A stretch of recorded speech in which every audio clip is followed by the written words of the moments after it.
So ఇప్పుడు ఆస్మా అంటే ఊపిరితిత్తులో allergy problem. ఒకవేళ మనం ఊపిరితిత్తులో ఎస్పెషల్లీ శ్వాస పైప్‌లో అలర్జీ వస్తే మన శ్వాస పైప్ సైజ్ తగ్గడం ఛాన్సెస్ ఉంది.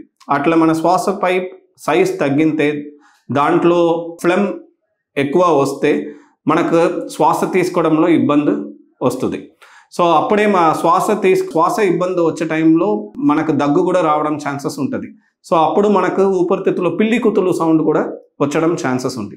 సో ఎవరికైనా ఇప్పుడు దగ్గు కంటిన్యూస్గా ఉంటే లేదంటే ఆయాసం ఉంటే లేదంటే ఆయాసంలో పిల్లి కుతులు సౌండ్ రావడం సిమ్టమ్స్ ఉంటే ఆ పేషెంట్స్లో ఆస్మా ఉండడం ఛాన్సెస్ ఎక్కువ ఉంది. దీని తర్వాత ఏ అలర్జీ మన అప్పర్ రెస్పిరేటరీ ట్రాక్లో కూడా రావచ్చు. అట్లా మన అప్పర్ రెస్పిరేటరీ ట్రాక్లో కూడా ఈ అలర్జీ వస్తే మనకు తుమ్మలు దగ్గులు అట్లా కూడా మనకు ఈ ఆస్మా ప్రెసెంటేషన్ ఉండొచ్చు. సో కొంచెం పేషెంట్స్లో ఫుడ్ అలర్జీ కూడా రావడం ఛాన్సెస్ ఉంది. ఏదైనా particular food items especially nuts లేదంటే సీ ఫుడ్ వేసుకుంటే కూడా ఈ ఆస్మా సిమ్టమ్స్ పెరగడం ఛాన్సెస్ ఉంది.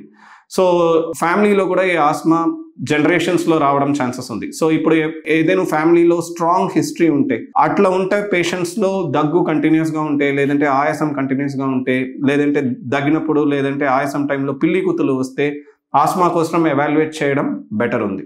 మీరు తీసుకునే అదే మందులు అదే నాణ్యమైన మందులు కానీ సగం ధరకే.